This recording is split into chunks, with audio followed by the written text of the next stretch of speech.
Amin amin ya rabbal alamin.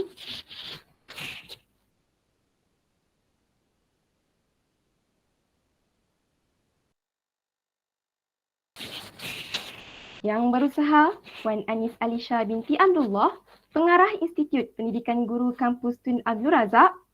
Yang berusaha Dr. Hajah Kartini binti Abdul Muttalib, Pengarah Institut Pendidikan Guru Kampus Perempuan Melayu Melaka. Yang berusaha Dr. Hajah Rosmawati binti Hamzah, Pengarah Institut Pendidikan Guru Kampus Ken. Yang berusaha Encik Doti bin Asing, Pengarah Institut Pendidikan Guru Kampus Keningau. Yang berusaha Dr. Yusminah binti Muhammad Yusof, Timbalan Pengarah Institut Pendidikan Guru Kampus Tun Abdul Razak. Yang berbahagia Datin Dr. Hajah Norshidah binti Abu Husin, Timbalan Pengarah Institut Pendidikan Guru Kampus Perempuan Melayu. Yang berbahagia Datin Dr. Hajah Rosinah binti Edinin, Timbalan Pengarah Institut Pendidikan Guru Kampus Ken. Yang berusaha Encik Jaiz bin Sairus, Timbalan Pengarah Institut Pendidikan Guru Kampus Keningau. Yang berusaha Dr. Nur Azah binti Ahmad Safran, Task Force KPPB, Institut Pendidikan Guru Kampus Pendidikan Teknik. Yang berusaha Puan Zurina binti Ibrahim, Task Force KPPB, Institut Pendidikan Guru Kampus Tuanku Bainun. Yang berusaha Ketua Jabatan Kecemerlangan Akademik di 4 IPGK, Penyelaras KPPB di 4 IPGK. Yang dihormati para pensyarah, urus setia bilik 1, para peserta, siswa guru, seterusnya tuan-tuan dan puan-puan sekalian. Selamat datang ke sesi pembentangan di bilik 1 sempena dengan Showcase Maya Kapasiti Pedagogi Pembelajaran Bermakna Kluster 4 IPGK tahun 2022 Institut Pendidikan Guru Malaysia. Saya Siti Balkis Azhara binti Deraman, moderator dari Institut Pendidikan Guru Kampus Perempuan Melayu, dan Saudari Riamnah binti Bulan, moderator dari Institut Pendidikan Guru Kampus Ken, akan bersama-sama anda sepanjang sesi pembentangan berlangsung. Untuk makluman hadirin, KPPB merevolusikan pendidikan di peta dunia diangkat sebagai tema dalam Showcase Maya KPPB kali ini bagi melestarikan kecemerlangan pendidikan pelajar IPG dan seterusnya membina perkembangan estetika pelajar ke arah pemumpukan daya imajinasi, kreatif, bakat dan apresiasi.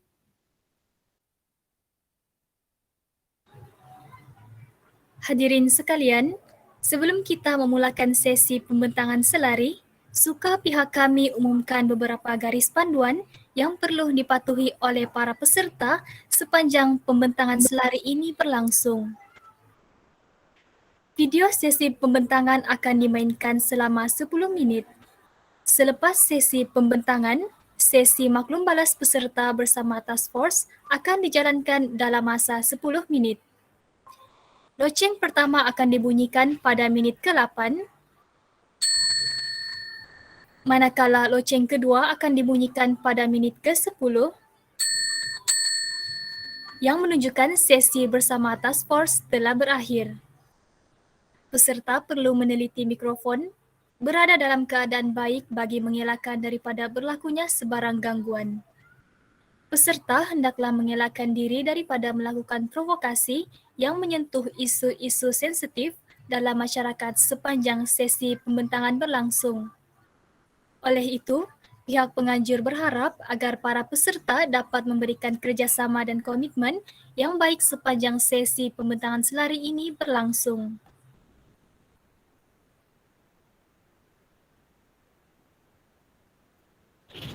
Hadirin sekalian, sesi pembentangan akan dimulakan dengan pembentangan dari peserta Institut Pendidikan Guru Kampus Tun Abdul Razak yang diwakili oleh Nur Haifa binti Rosli dan Kelvin Yung Shi Hong, pelajar PISMP Bahasa Melayu, ambilan Jun 2020 yang membawa alias utama pemberdayaan nilai positif Pinzana Kemakmuran di bawah bimbingan pensyarah Dr. Sarah binti Bidin, Dr. Radna Wismawati Muhibah binti Yahya Sarawak, Dr. Melvina Chung Hui dan Tuan Haji Safi'i bin Saidi.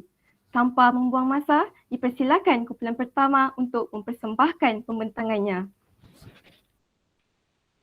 Assalamualaikum dan salam sejahtera saya ucapkan kepada semua. Bersama saya Nur Haifa binti Rosli dan rakan saya Kelvin Yung Shi Hong daripada Jabatan Pengajian Melayu IPG Kampus Tun Abdul Razak akan berkongsikan pengalaman kami melaksanakan kapasiti dan pembelajaran bagi semester ini. Kursus yang dilaksanakan secara interdisiplinari bagi kali ini adalah DNMBT 083 Drama dalam Pendidikan dan DNMBT 093 Pengajaran Aspek Seni Bahasa dan Tata Bahasa Bahasa Melayu. Pelaksanaan interdisiplinari ini adalah berdasarkan hasil pembelajaran khusus bagi kedua-dua kursus tersebut. Berikut merupakan CLO bagi kedua-dua kursus yang mempunyai berkaitan antara satu sama lain. Okay.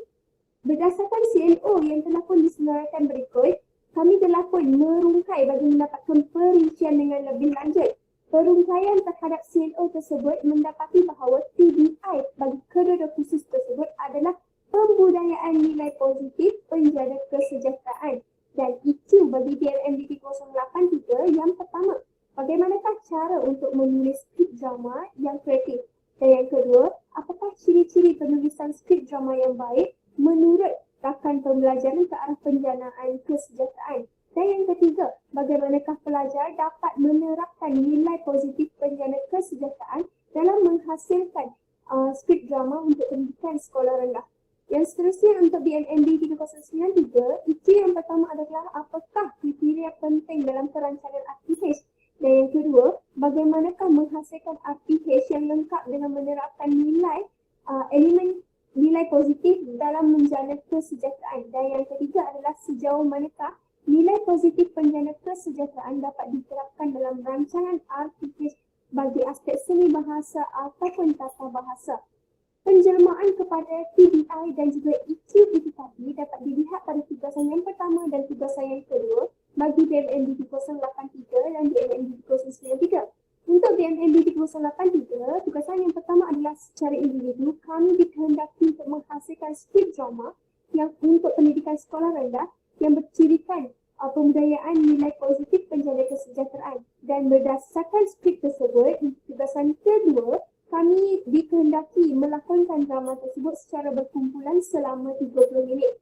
Untuk BNMB 093, tugasan yang pertama adalah secara individu, kami dikehendaki mencadangkan sebuah rancangan pembelajaran harian yang kompresif bagi aspek seni bahasa ataupun aspek tata bahasa yang bercirikan nilai positif penjana kesejahteraan. Dan berdasarkan RPH tersebut, untuk tugasan kedua, kami dikehendaki membuktikan bahan bantu belajar yang kami hasilkan dapat membantu pembelajaran aspek seni bahasa atau tata bahasa dengan menghasilkan penulisan reflektif.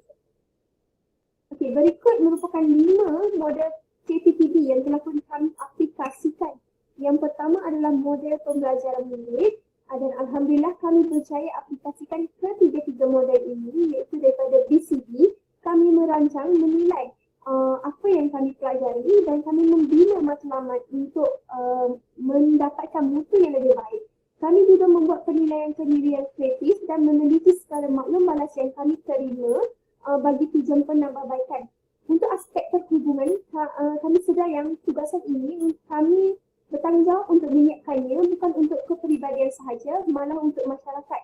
Justru kami membina kemahiran membentuk hubungan interpersonal dan intrapersonal dengan menguruskan hubungan kolaboratif secara berkesan.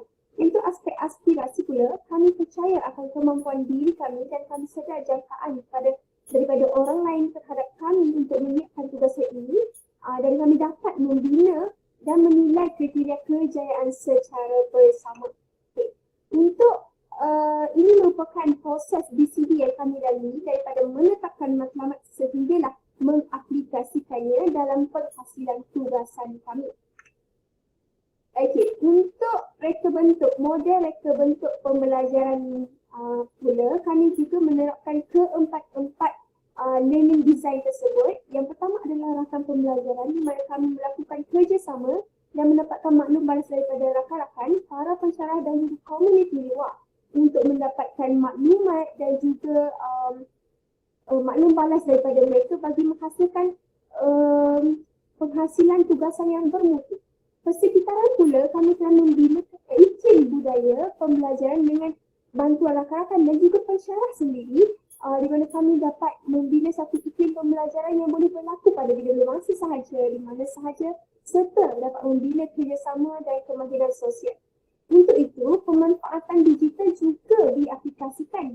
Kami menggunakan kemudahan digital seperti WhatsApp, Google Classroom, YouTube dan sebagainya untuk meningkatkan penglibatan dan juga motivasi diri kami serta memudahkan maklum balas kami perolehi dengan lebih pantas. Untuk amalan pedagogi pula, kami telah mendapat maklum balas daripada guru cemerlang, penggiat seni dan juga dapat maklum balas daripada guru-guru berkaitan dengan penulisan skrip dan persembahan juga penulisan RTH. Okey. Bukti ataupun pencapaian kepada reka bentuk ini dapat dilihat apabila kami berjaya melaksanakan tugasan berkumpulan di mana kami telah berkongsikan hasil tugasan tersebut dan untuk mendapatkan maklum balas bagi meningkatkan mutu kerja khusus itu.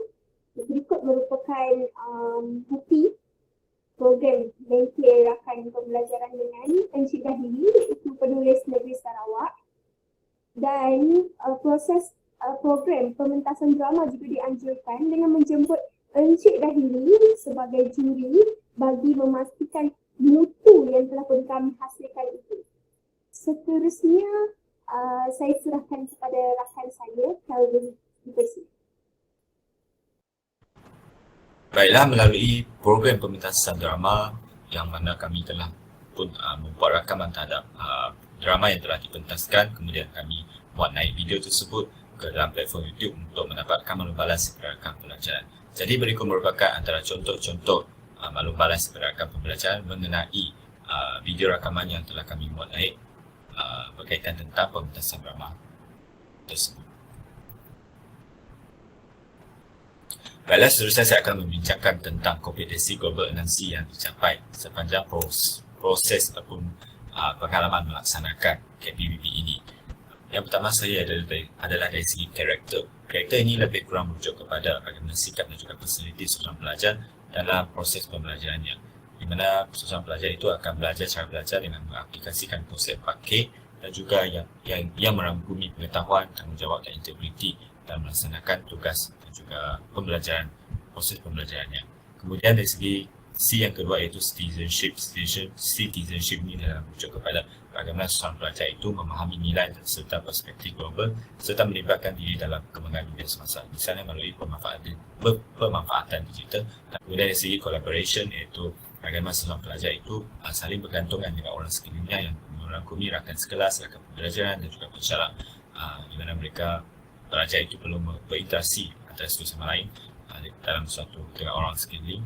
Dan dari segi communication pula yang merujuk kepada berbagai mod komunikasi yang telah digunakan dalam sepanjang proses pembelajaran, misalnya melalui selain daripada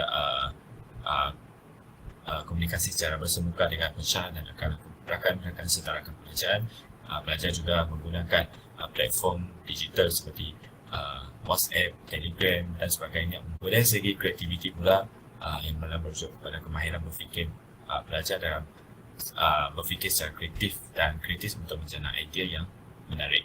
Contohnya melalui proses pengalaman pembelajaran KPBB ini, maka seseorang pelajar itu berkeupayaan untuk melaksanakan suatu inovasi yang merujuk kepada suatu penyelesaian produk ataupun penyelesaian baharu dengan memanfaatkan digital. Kemudian dari segi critical thinking pula merujuk kepada bagaimana seorang pelajar itu berfikir secara kritis untuk menilai maklumat, dan melalui pemikiran kritis itu maka suatu ilmu yang diminat itu akan menjadi lebih bermakna. Seterusnya berikut merupakan bukti pencapaian kompetensi global 6C. Contoh dari segi kreativiti dan juga critical thinking yang boleh dilihat dari segi penghasilan RPH serta pementasan drama yang melibatkan kreativiti dan juga critical thinking. Pada seterusnya saya akan menjaga tentang kerangka kerja 3E. Baik, yang pertama sekali dari segi 3E, yang pertama itu engagement. Engagement ini merujuk kepada pelajar dapat bagaimana keterlibatan dalam seseorang pelajar itu dalam pembelajaran. Contohnya pelajar dapat bimbingan secara keputusan berbicara dalam pembelajaran. Misalnya kami telah membuat perbincangan dengan guru sekolah tentang keperluan APH dalam masa kini. Platform Google Classroom merupakan satu media penting untuk membedakan apabila serta perluan tambahan daripada pesan kepada pelajar. Kemudian dari segi kerangka kerja 3E yang kedua iaitu enhancement, peningkatan keberhasilan. Dari segi peningkatan keberhasilan, kami telah menggunakan PSKP untuk memastikan update yang telah dihasilkan itu adalah lebih bermutu. Kemudian kami dapat maklum balas daripada pensyarah serta komen-komen daripada mereka untuk membuat penambahbaikan dari segi penulisan skrip dan juga pementasan drama. Pada masa yang sama untuk meningkatkan keberhasilan dalam proses mengajar itu, kami telah menerapkan elemen TMK sesuai dengan kreatif dalam proses pementasan drama serta penghasilan update selaras dengan TMK ke-21. Dan seterusnya saya akan membincangkan tentang model 3R yang mengakui Rigor, Relevance dan Relationship. Dari segi Rigor, penggunaan alat digital yang sesuai dalam mendudukan ilmu pengetahuan serta mengaplikasikannya dalam pementasan drama. Dari segi Relevance, belajar mengakses maklumat yang berkaitan melalui jurnal, artikel, sumber lain untuk menghasilkan update dan tulisan skrip yang lebih bermutu. Dari segi Relationship pula, pengetahuan dan produk yang dihasilkan melalui perkongsian ilmu daripada rakan pembelajaran. Jadi dengan ini, hubungan erat dapat dibina setelah pelbagai perkongsian secara kolaborasi yang telah dijalankan. Seterusnya adalah output dan pengalaman, iaitu mencoba pengalaman dalam melaksanakan KPBB. Contohnya dari segi salah satunya dari seginya adalah produk ataupun pengetahuan baru. Contohnya melalui proses pelaksanaan KPBB ini, kami telah menghasilkan skrip drama, kami telah mempersembahkan penulisan drama secara kreatif, menghasilkan RPH dan juga membuat penulisan efektif, dan semua ini adalah bertemakan kepada topik ideal. Dari segi kekuatan faedah yang diperoleh adalah pertama sekali meningkatkan kemahiran menulis dalam menulis skrip dalam kanak-kanak, juga membuat RPH yang kreatif serta meningkatkan keyakinan diri dalam mempersembahkan pementasan drama kanak-kanak. Masa sama kami juga meningkatkan kefahaman tentang pedagogi persesuaian dalam proses dalam penulisan efektif. Seterusnya dari segi cabaran ataupun halangan yang dihadapi, seperti biasa memerlukan masa yang agak terhad, memang yang memberikan cabaran kepada kami untuk menghasilkan suatu produk yang lebih bermutu. Kemudian dari segi kesukaran menjalankan idea kritis dan kreatif, khususnya dalam menghasilkan RPH yang dihasilkan. Kemudian dari segi komunikasi dan kerjasama antara ilmu kumpulan turut menjejaskan menjadi salah satu halangan kepada kami. Kemudian dari segi cadangan perbaikannya, antaranya termasuklah mengikuti bengkel penulisan drama kanak-kanak, memperbanyakkan bacaan terhadap sedaya sasaran drama kanak-kanak, mendapatkan bimbingan secara terus dengan guru sebelah. Kemudian kami juga perlu belajar sememangnya perlu melaksanakan sesi konsultasi bersama dengan ahli kumpulan untuk menunjukkan pemahaman serta kerjasama yang lebih kukuh.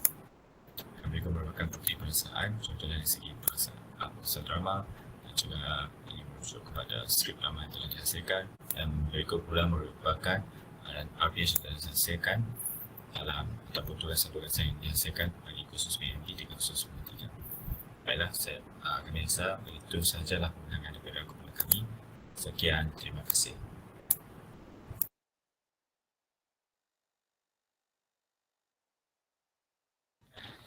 Terima kasih diucapkan kepada kumpulan pembentang yang pertama. Seterusnya, saya mempersilakan yang berusaha Dr. Nur Azah binti Ahmad Safran, Task Force KPPB Institut Pendidikan Guru Kampus Pendidikan Teknik untuk memberi maklum balas. Mempersilakan.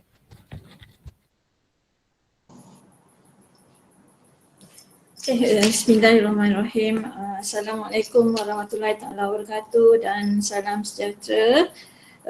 Yang saya hormati pengarah-pengarah daripada 4 IPG kampus, Puan Anis Alisha Abdullah daripada kampus Dr. Razak, Dr. Kartini Abdul Muttalib daripada kampus Perempuan Melayu Melaka, Dr. Ajar Rosmawati daripada kampus Ken, dan Cik Doti daripada kampus Keningau, serta semua timbalan-timbalan pengarah yang ada dalam ruang maya bilik 1 ini, kepada rakan panel saya, Puan Jurina, kepada anak moderator okey, di bilik ini pelajar yang jadi moderator bagus dan semualah kepada pensyarah-pensyarah yang ada dalam sidang maya di sini dan juga semua anak-anak didik yang ada.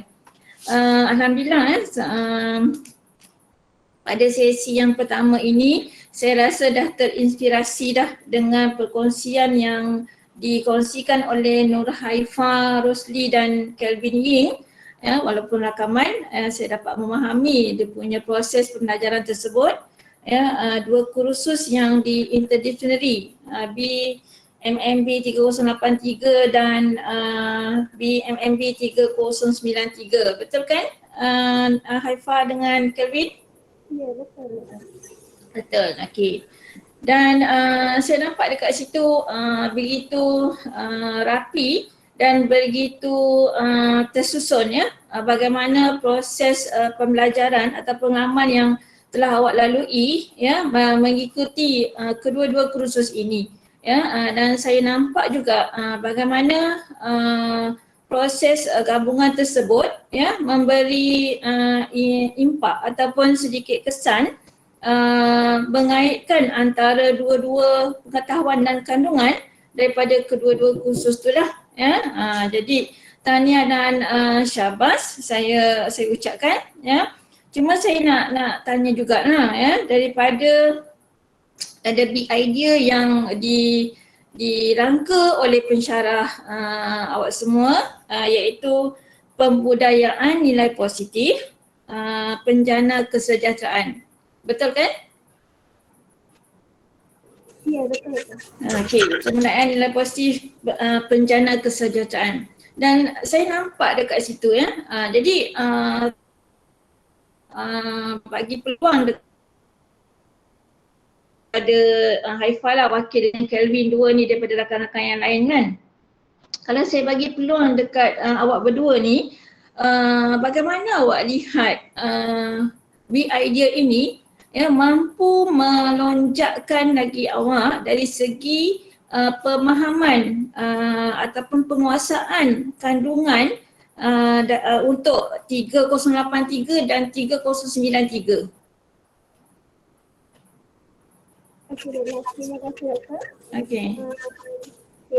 Berdasarkan big idea tersebut, iaitu penjanaan pembudayaan nilai positif penjana kesejahteraan.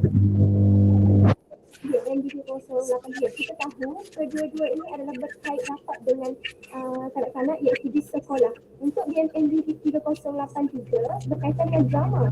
Jadi dalam drama itu kita selitkan nilai-nilai positif supaya drama yang dihasilkan adalah bermutu dan menepati apa yang dikehendaki oleh KPM sendiri di mana dapat mendidik kanak-kanak. Untuk NDP 093 pula, RPH yang dirangka tersebut dengan menyerapkan nilai-nilai positif seperti memasukkan kandungan yang mempunyai nilai murni seperti nilai bekerjasama dan nilai kesejahteraan ataupun sebagainya. Maka penghasilan RPH itu dapat kita membina generasi yang mampu yang mempunyai nilai jati diri yang tinggi dari segi nilai murninya. Okey, memang tak salah lagi lah ya, walaupun tadi rakaman sebenarnya saya nak tengok lagi ya. Sebenarnya memang daripada big idea tersebut memang sangat mendorong awak semua dalam rangka pembelajaran yang awak perlu kuasai untuk 83 dengan 93 ya. Walaupun nampak dua-dua kursus ini adalah kursus yang dalam bidang yang sama ya, tapi nampak di situ awak nampak dia punya satu perkaitannya saling mendukung ya. Okey, cumanya kalau tak silap saya lah kalau tak silap saya, kita masih nak berlekar dari segi apa yang awak sedang belajar sebenarnya. Awak belajar BMMB 3083 dengan 93 dan pada masa yang sama kalau tak silap saya adalah PRKA, betul tak? PRKA EDUP 307363, EDUP 3073. Okey. So dekat sini sebenarnya bila yang 3093 sebenarnya awak telah menggunakan apa yang ada dalam skrip drama tu, awak gunakan dia dalam awak punya rangka perancangan ataupun awak punya RPH. Sebenarnya dalam PRKA juga sebenarnya awak diminta untuk menyediakan rancangan RPH juga. Betul ke? Begitu? Betul. Betul kan? Okey. Jadi kalau boleh saya nak minta awak punya saranan. Agaknya macam mana proses pembelajaran yang perlu pada awak untuk ruang-ruang yang akan datang? Kalau ibaratnya nampak macam boleh kembangkan lagi, tidak terskop pada 2 atau bagaimana yang awak boleh rasai sepanjang semester ini? Baiklah Doktor, terima kasih atas soalan tersebut. Pada pendapat saya dan di kumpulan saya juga, kami mendapati bahawa big idea tersebut boleh diperluaskan lagi kepada beberapa kursus yang lain yang bukan hanya terhad kepada 2 kursus tertentu saja. Kerana hal ini dapat membantu kami untuk memahami the big idea ataupun maksud the big idea dengan lebih mendalam. Dan yang paling penting adalah bila kita dapat mengaplikasikan the big idea tersebut. Kalau boleh, semua kursus tu kami terapkan, dan bila kami terapkan di situ, dia akan memberikan impak yang cukup berkesan kepada setiap kursus yang kami pelajari. Dan hal ini dapat menanamkan kesedaran dan juga melatih kita sebagai pakar guru untuk sentiasa menerapkan, contohnya the big idea tadi, pembudayaan nilai positif penjana kesejahteraan. Maka melalui the big idea yang diterapkan dalam kursus-kursus yang lain, jadi secara langsungnya kami dapat membentuk satu suasana pembelajaran, khususnya apabila di sekolah nanti kami terapkan nilai positif dalam mengajar anak murid kita pada masa yang akan datang. Okey, Kevin dah pergi jauh daripada itu yang saya nak tahu lagi sebenarnya. Maknanya awak dah macam dah jangka je saya nak tanya tu. Bila awak kata tadi awak nak pergi kepada macam mana jangkaan sebenar, awak berada dalam the real world awak adalah untuk menjadi seorang guru. Okey, maksudnya awak akan gunakan skrip-skrip drama ini dan bagaimana awak merancang awak punya pengajaran menggunakan skrip drama ini kepada pelajar-pelajar serta menerapkan dari segi nilai-nilai tadi tu kan.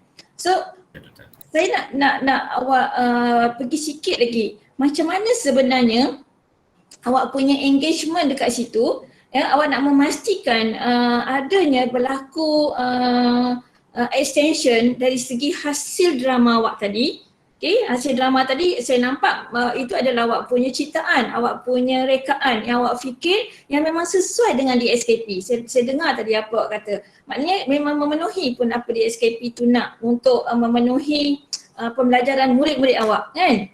Jadi macam mana awak punya perancangan dari segi awak punya peringkat extension dari segi hasil drama awak tu kepada pihak-pihak yang lebih luas lagi?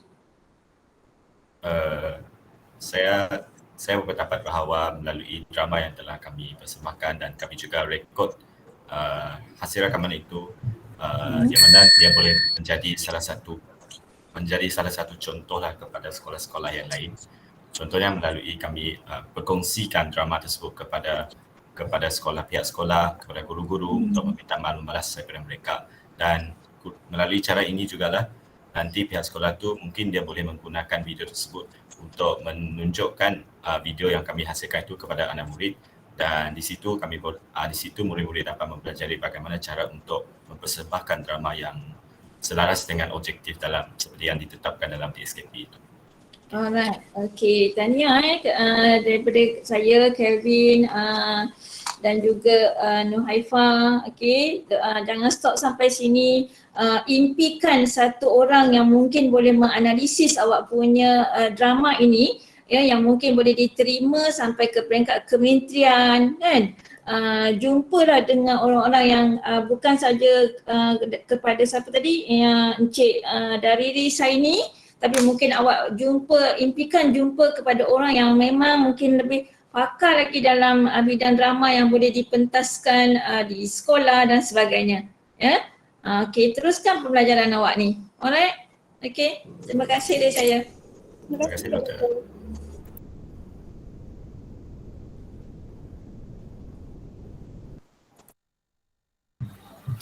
Terima kasih diucapkan kepada panel task force atas sesi maklum balas sebentar tadi.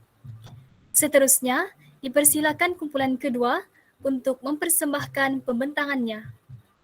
Kumpulan pembentang kedua ini adalah dari Institut Pendidikan Guru Kampus Keningau yang diwakili oleh Michelle Shin binti Saupin, Adriliana Darlin Laudis, dan Aileen Joseph Opey dari PPISMP Bahasa Melayu ambilan Jun 2021 yang membawa idea utama Digital Peneraju Bahasa Melayu. di bawah bimbingan pensyarah Puan Nurhayati binti Idris. Majlis mempersilakan.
Mohon maaf, berlaku sedikit masalah teknikal. Kita teruskan kepada, kita beralih pula kepada pembentangan bagi kumpulan ketiga.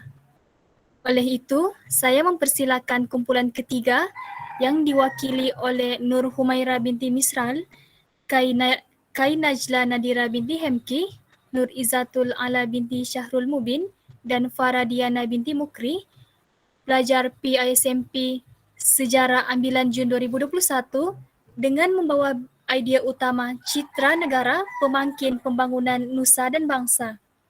Untuk makluman hadirin, kumpulan ketiga ini adalah dari Institut Pendidikan Guru Kampus Perempuan Melayu yang dibimbing oleh pensyarah Dr. Samni binti Suraji dan Puan Syakimah binti C. Hasbullah. Tanpa membuang masa, saya mempersilakan kumpulan ketiga untuk mempersembahkan pembentangannya.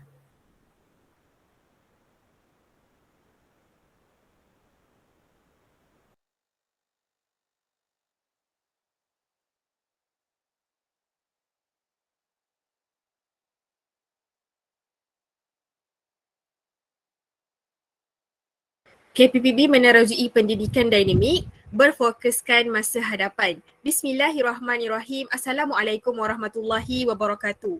Kami merupakan pembentang daripada IPG Kampus Perempuan Melayu Melaka akan membentangkan berkenaan kapasiti pedagogi pembelajaran bermakna KPPB untuk subjek sejarah pada semester 3. Baik, pembentangan ini akan diterajui oleh 4 individu. Yang pertama ialah saya iaitu Nur Humairah, diikuti oleh saudari K. Najla Nadira yang diteruskan oleh saudari Faradiana dan akan ditutup oleh saudari Nur Izzatul A'la binti Syahrul Mubin. Baik, kita teruskan kepada bahagian-bahagian yang ada dalam pembentangan ini. Dalam pembentangan ini ada 9 bahagian utama iaitu HPK bagi kedua-dua kursus sejarah, kedua big idea, ketiga essential question, keempat model pembelajaran pelajar, kelima model reka bentuk pembelajaran bermakna, keenam elemen 3E, ketujuh Elemen 3R. Ke-8, kompetensi pembelajaran bermakna 6C. Yang terakhir sekali ialah rumusan. Baik, kita beralih kepada bahagian yang pertama iaitu hasil pembelajaran kursus SDHK 3033 Pensejarahan Malaysia dan SDHK 3043 iaitu Sejarah Lisan dan Pendokumentasian. Dalam kursus yang pertama iaitu SDHK 3033, ada 4 hasil pembelajaran kursus yang utama yang perlu untuk kami kuasai. Begitu juga dengan HPK bagi subjek SDHK 3043 juga ada 4 HPK yang perlu untuk kami kuasai. Persoalannya, apakah HPK yang akan diutarakan dalam tugasan pentaksiran berterusan? Berdasarkan tugasan ini, ada 2 HPK daripada kedua-dua subjek yang telah ditautkan bersama, iaitu HPK ketiga daripada SDHK 3033 dan HPK yang kedua dari SDHK 3043. HPK yang lain-lain ini tidak akan dianaktirikan. Sebaliknya, HPK yang lain ini akan dipelajari, dikuasai dan diperkembangkan dalam sesi PDP yang akan diteruskan oleh pembentang-pembentang seterusnya. Baik, seterusnya kita lihatlah apakah elemen-elemen yang akan kami kuasai dalam pelaksanaan kerja khusus ini. Dari SDHK 3033 ada 2 elemen iaitu sentrik Malaysia dan sentrik Eropah serta penulis kolonial dan juga tempatan. Dari SDHK 3043 pula ada 3. Pertama, kaedah merancang projek dan rakaman. Kedua, kaedah mentranskrip dan menyimpan rekod sejarah. Ketiga, sumber lisan. Seterusnya, kita lihatlah apakah big idea yang akan mendimensikan pemahaman kami terhadap tugasan kerja khusus ini. Jawapannya ialah citra negara pemangkin pembangunan nusa dan bangsa, di mana kami akan membuktikan melalui tugasan ini bahawa ketinggian intelek pemangkin pembangunan nusa dan bangsa dalam kalangan rakyat Malaysia. Pembentangan akan diteruskan oleh saudari K. Najla Nadira. Terima kasih saudari Nur Maira. Berdasarkan big idea yang diketengahkan iaitu citra negara pemangkin pembangunan nusa dan bangsa, maka terbentuklah essential question atau EQ yang membolehkan pelajar mengupas, meneroka serta membuat penilaian ketika menyiapkan tugasan. EQ yang pertama, sejauh manakah citra negara dapat meningkatkan pembangunan bangsa. EQ yang kedua, bagaimana membentuk citra negara. EQ yang ketiga, mengapa nusa dan bangsa perlu dibangunkan. Dan akhir sekali, sejauh mana citra negara berupaya menjadi pemangkin kepada pembangunan nusa dan bangsa. Kita teruskan lagi dengan model pembelajaran pelajar. Terdapat 2 persoalan yang dibangkitkan untuk menyelesaikan tugasan kerja khusus. Kedua-dua persoalan ini dirungkaikan melalui komponen-komponen dalam model pembelajaran pelajar. Antaranya ialah aspirasi yang merangkumi aspek-aspek seperti motivasi, bimbingan, dorongan dan galakan yang diberikan kepada pelajar. Kita dapat lihat pada gambar yang telah dipaparkan dalam slide di mana pensyarah memberikan bimbingan yang teliti kepada pelajar untuk melaksanakan tugasan kerja khusus serta gambar yang di sebelah kanan itu pula menunjukkan pensyarah memberikan penghargaan setiap kali murid mendapat pencapaian yang harus dibanggakan. Gambar-gambar ini pula menunjukkan pensyarah memberikan bimbingan melalui berkongsi bahan rujukan kepada pelajar dan memberikan galakan kata-kata semangat semasa mengajar. Komponen yang seterusnya ialah belajar cara belajar. Dalam belajar cara belajar ini dapat dilihat medium seperti e-book, AnyFlip, SlideShare serta Google digunakan oleh pelajar untuk membuat penerokaan kendiri mengenai tugasan yang diberikan. Terdapat juga maklum balas penambahbaikan daripada guru melalui medium Google Classroom dan WhatsApp. Terusnya saya serahkan kepada saudari Faradiana. Terima kasih saudari K. Najla. Baiklah, saya akan meneruskan pembentangan ini. KPPB ini telah melibatkan beberapa elemen model reka bentuk pembelajaran bermakna. Elemen yang pertama ialah rakan pembelajaran. Rakan pembelajaran dalam proses PDP KPPB ini bukan sahaja telah melibatkan pensyarah. Sebaliknya, kami telah melibatkan kerjasama daripada rakan pembelajaran lain seperti pakar dan masyarakat untuk menyokong kami mendapatkan ilmu. Berikut merupakan gambar-gambar bagi membuktikan elemen rakan pembelajaran telah berlaku dalam pencarian orang sumber dan perancangan projek rakaman. Di sini, para pelajar telah menghubungi pakar seperti pensyarah sejarah dari institusi luar melalui WhatsApp dan rakaman wawancara bersama pakar menggunakan platform Google Meet. Elemen yang kedua ialah pemanfaatan digital. Gambar-gambar tersebut telah membuktikan bahawa KPPB ini turut mengubah strategi mengajar atau belajar pensyarah dan pelajar IPG. Ini kerana pendekatan terkini tidak lagi bergantung kepada sumber mawjud semata-mata. Antara aplikasi atau platform yang telah digunakan adalah Padlet bagi berkongsi perkembangan proses rakaman projek, Google Classroom, Google Sites, e-book, Anyflip dan banyak lagi. Elemen yang ketiga ialah persekitaran pembelajaran. Oleh kerana KPPB ini banyak memanfaatkan PDP secara digital, masa dan ruang tidak lagi menjadi masalah. Ruang kini tidak terhad secara fizikal semata-mata tetapi telah wujud ruang virtual seperti di dalam gambar yang dipaparkan. PDP KPPB yang dijalankan juga menggunakan platform Google Meet. Bukan itu sahaja, pensyarah juga turut mewujudkan ruang multidimensi lain dalam bentuk fizikal. Contohnya, lawatan sambil belajar ke Museum IPG KTM seperti di dalam gambar tersebut. Seterusnya, berdasarkan gambar perbualan di WhatsApp tersebut, ia telah membuktikan bahawa budaya persekitaran pembelajaran yang sihat diwujudkan dengan sokongan pensyarah, ketua unit dan rakan-rakan pembelajaran. Semua usaha ini bertujuan untuk menghasilkan persekitaran pembelajaran yang mampu menggilak potensi pelajar supaya lebih terselah. Baiklah, saya akan meneruskan pembentangan mengenai model 3E. E yang pertama ialah engagement. Melalui tugasan KPPB ini, para pelajar telah terlibat aktif dalam melakukan perbincangan tugasan dengan menggunakan platform Google Meet seperti di dalam gambar yang dipaparkan.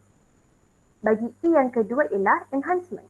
Gambar-gambar perbincangan menggunakan aplikasi WhatsApp ini telah membuktikan bahawa selepas proses engagement, kami telah menambah baik interaksi dengan memperluaskan lagi skop carian dan perbincangan. Kami juga mendapati bahawa kami berjaya mendalami topik yang dilaksanakan serta respon yang dilakukan di luar waktu PDP. Bagi E yang ketiga pula ialah extension. Gambar-gambar tersebut membuktikan bahawa kami telah berjaya membina Google Sites yang diarahkan selepas melakukan engagement dan enhancement bersama rakan pembelajaran dan menyebarluaskannya di media sosial seperti Facebook bagi berkongsi maklumat dengan masyarakat luar. Baiklah, saya akan serahkan pembentangan ini kepada Nur Izzatul A'la. Saya akan teruskan pembentangan dengan model 3R. Bagi model 3R ini, ia merangkumi 3 elemen utama iaitu rigor, relevance dan relationship. Bagi rigor, seperti paparan yang disediakan, pelajar memantapkan lagi pencarian maklumat berkenaan tugasan dengan menggunakan elemen digital seperti Google Classroom, Google Scholar, Google Meet serta WhatsApp. Bagi relevance, ia dapat dilihat dari aspek pemerolehan, aplikasi, asimilasi dan adaptasi. Bagi relationship, pensyarah memberi bimbingan dari segi penerangan lanjutan seperti gambar-gambar yang dipaparkan iaitu menggunakan elemen digital seperti Telegram, WhatsApp serta Google Meet. Bagi kompetensi pembelajaran bermakna 6C, ia dapat ditunjukkan seperti berikut. C yang pertama iaitu citizenship. Pelajar dapat meningkatkan pengetahuan berkenaan negara bangsa Malaysia serta persejarahan Malaysia yang lebih tepat. Seterusnya, critical thinking iaitu melibatkan rujukan terhadap pelbagai sumber seperti aplikasi WhatsApp, Padlet, Google Scholar, e-book untuk menjalankan perbincangan serta mendapatkan jurnal artikel yang berilmiah. Bagi communication, karakter dan collaboration dapat dilihat daripada pembahagian tugas pelaksanaan wawancara bersama orang sumber. C yang seterusnya iaitu creativity yang dapat dilihat daripada tugasan tutorial yang diberikan oleh pensyarah iaitu kami dikendaki membina collage dan membina slide menarik menggunakan Canva. Akhir sekali, terdapat karakter iaitu melalui maklum balas dari pensyarah terhadap tugasan yang telah dihantar di Google Classroom. Kami akan mengakhiri pembentangan ini dengan kekuatan dan faedah sepanjang melaksanakan KPPB ini, iaitu pertama merangsang pemikiran kritis, meningkatkan kompetensi TMK, meningkatkan keyakinan diri serta meningkatkan kemahiran berkomunikasi yang baik dan profesional. Dan seterusnya terdapat juga cabaran dan halangan iaitu masalah internet semasa pelaksanaan wawancara dan pembelajaran, masalah penafsiran soalan orang sumber yang diwawancara serta kekurangan sumber rujukan dari segi buku penulisan penulis kolonial dan tempatan. Pun begitu, di akhir pelaksanaan projek ini, setiap cabaran dan halangan ini telah dapat kami atasi dengan baik. Sekian sahaja daripada kami. Terima kasih.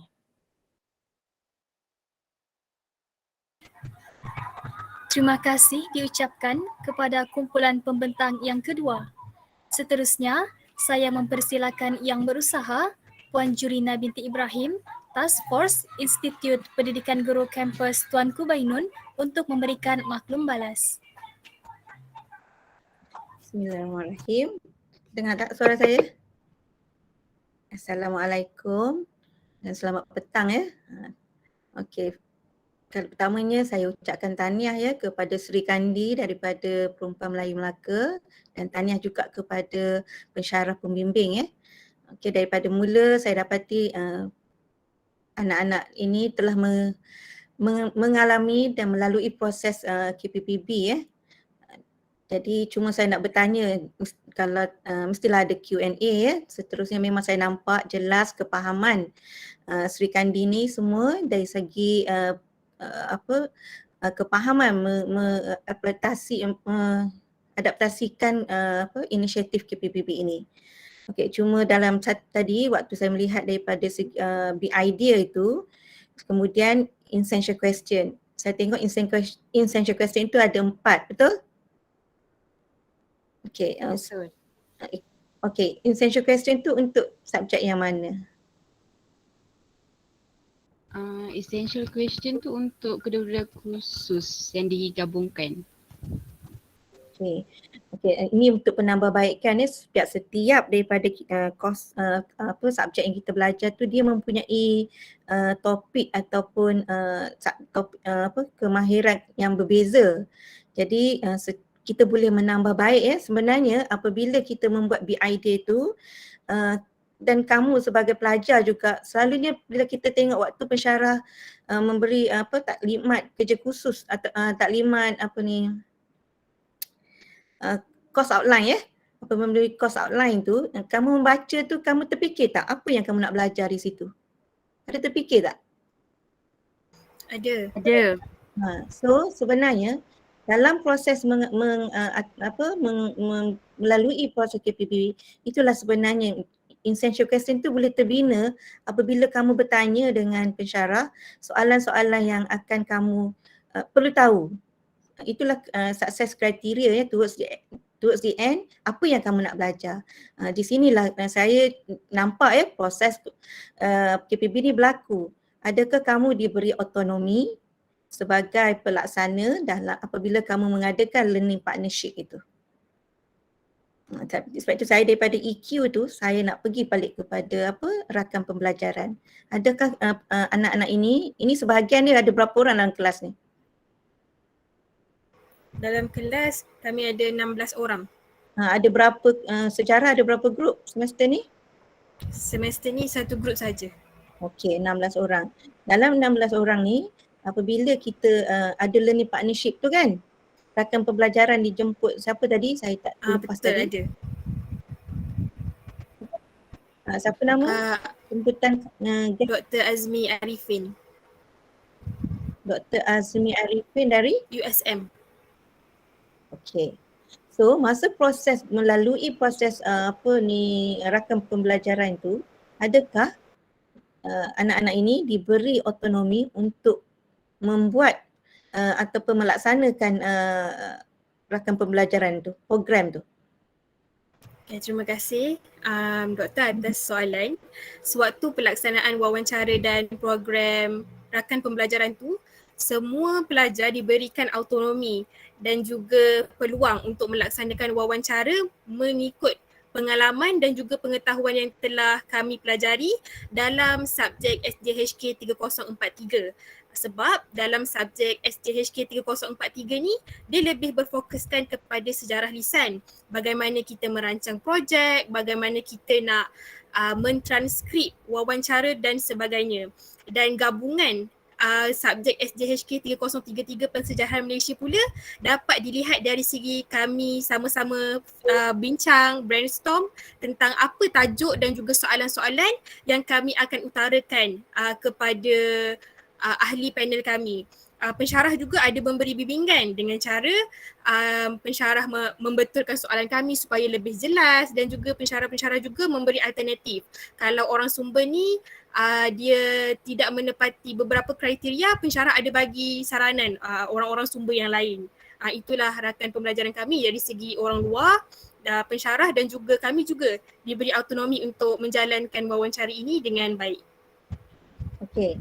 Tahniah ya, boleh menjawab dengan jelas. Cuma di sini saya nak tambah ya, sebenarnya di situlah lahirnya anak-anak ini Sri Kandi ni ataupun pelajar kamu ya dan cikgu ni akan datang ni dah menjadi co-learners. Pasal co-designer, kamu yang mendesainkan apa yang kamu nak buat, betul tak? Bagaimana perasaan dalam silibus tak ada tau, learning partnership tu tak ada, betul? Dia sekadar untuk assignment hantar. Tapi bagaimana bila melalui proses itu, bagaimana perasaan anda?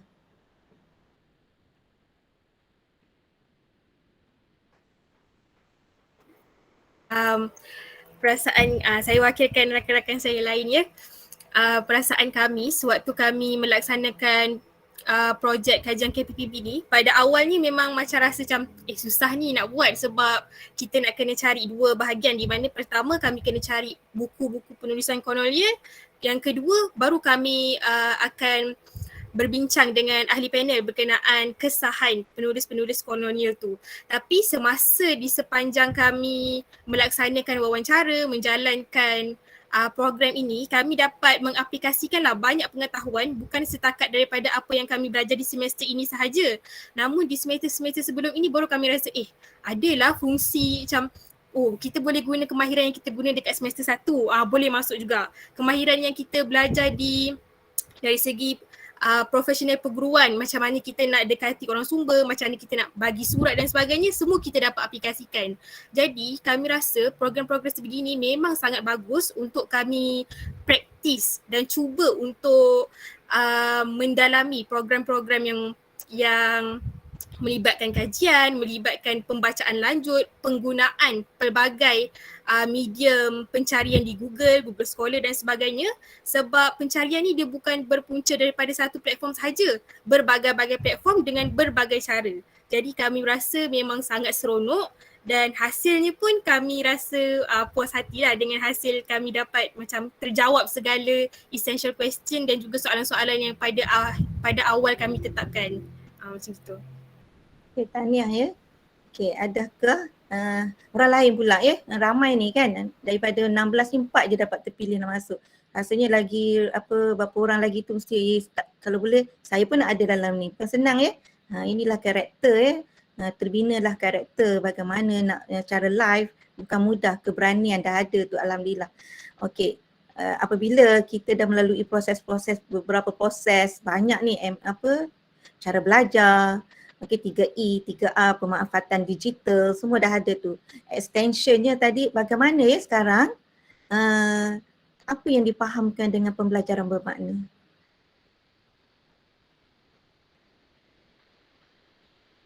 Bagi orang lain pula, apa tadi? Kai Najla, Izatul, Ala lagi, apa lagi saya tak sempat salin lagi.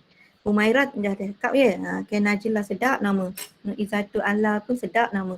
Saya nak dengar pula suara. Apa yang dipahamkan dengan pembelajaran bermakna? Kapasiti pedagogi pembelajaran makna daripada proses yang anak-anak ni telah melalui, apa yang kamu dapat? Apa sebenarnya pembelajaran bermakna ni? Saya akan cuba jawab. Okey, apa yang saya faham berdasarkan pembelajaran bermakna ini adalah pembelajaran yang bukannya daripada satu platform sahaja.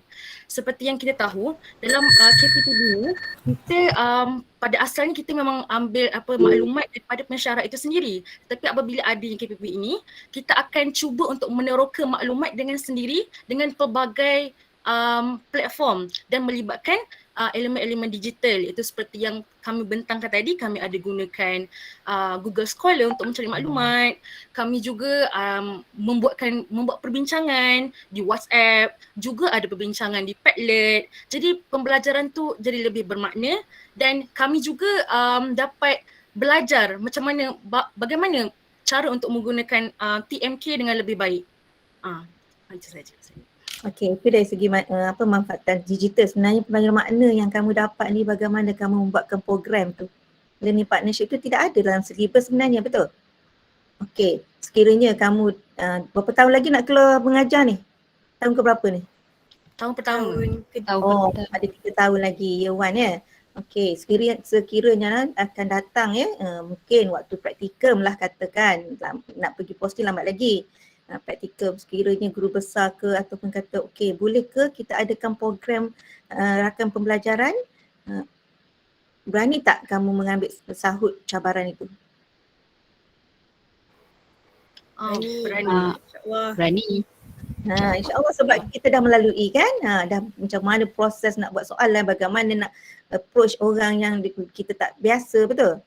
Inilah sebenarnya kamu akan merupakan ejen ya yang akan datang, yang akan bawa ke sekolah. Bukan di sekolah tu ada pakar-pakar dah, tapi dengan adanya teknologi, this is your batch is actually the Z generation, okay?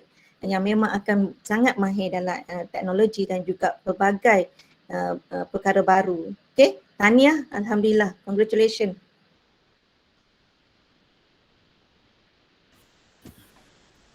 Terima kasih. Terima kasih Puan. Terima kasih Puan. Terima kasih diucapkan kepada panel task force atas sesi maklum balas sebentar tadi. Seterusnya, dipersilakan kumpulan ketiga untuk mempersembahkan pembentangannya. Kumpulan pembentang ketiga ini adalah dari Institut Pendidikan Guru Kampus Keningau yang diwakili oleh Michelle Sin binti Saupin, Adriana Darlene Laudis dan Aileen Joseph Opey dari PPISMP Bahasa Melayu ambilan Jun 2021 yang membawa idea utama Digital Peneraju Bahasa Melayu bawah bimbingan pensyarah Puan Nurhayati binti Idris. Majlis mempersilakan. Baik, terima kasih kepada saudari moderator. Pertama sekali saya ingin mohon maaf kerana tidak dapat mengikut tuturan ataupun pengurusan tadi untuk membentang. Baiklah, sekarang saya akan share screen.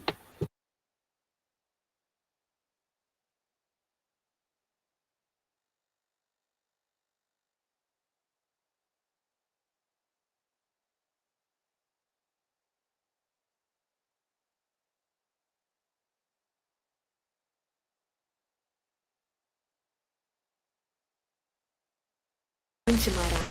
Salam sejahtera, mulanya kata, saya sembah, pembuka bicara.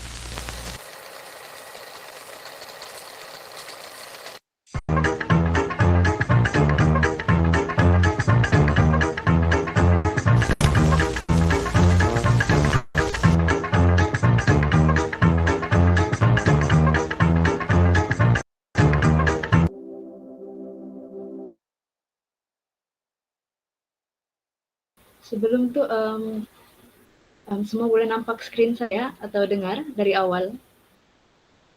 Boleh. Okey, terima kasih.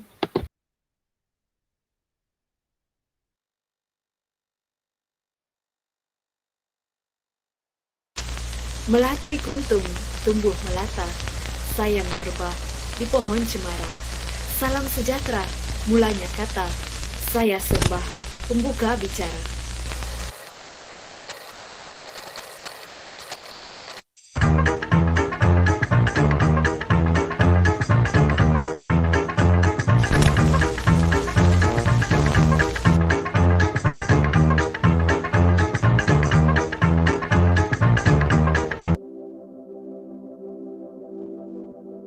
Salam sepakat kolektif saya ucapkan kepada semua.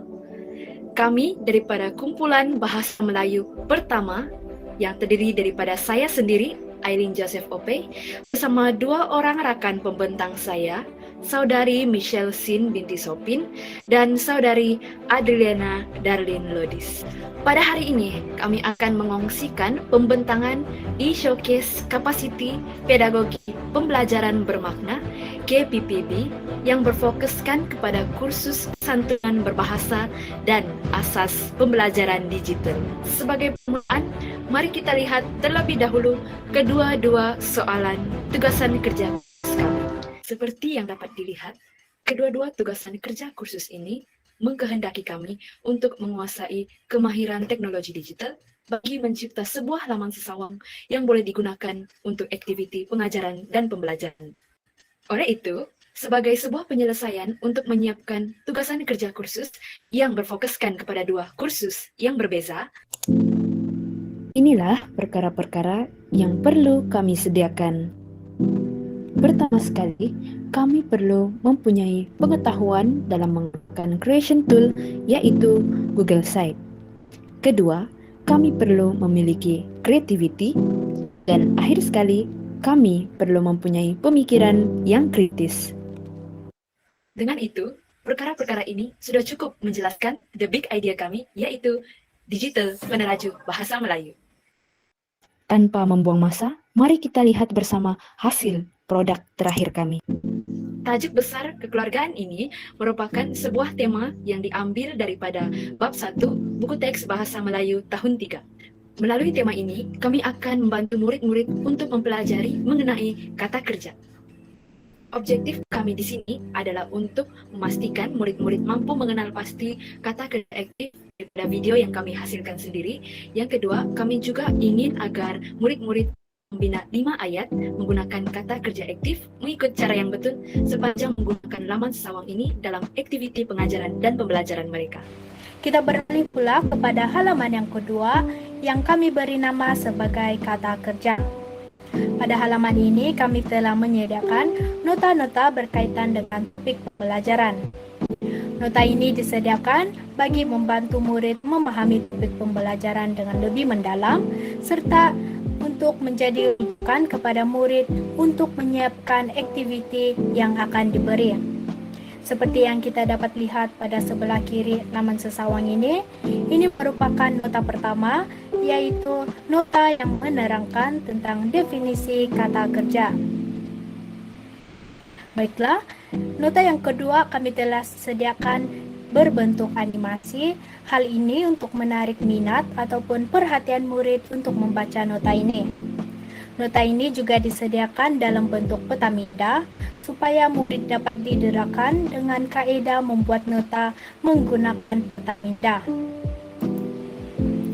Nota yang ketiga adalah nota yang perlu diakses dengan menekan ikon yang berada di sebelah kiri laman sesawang kami.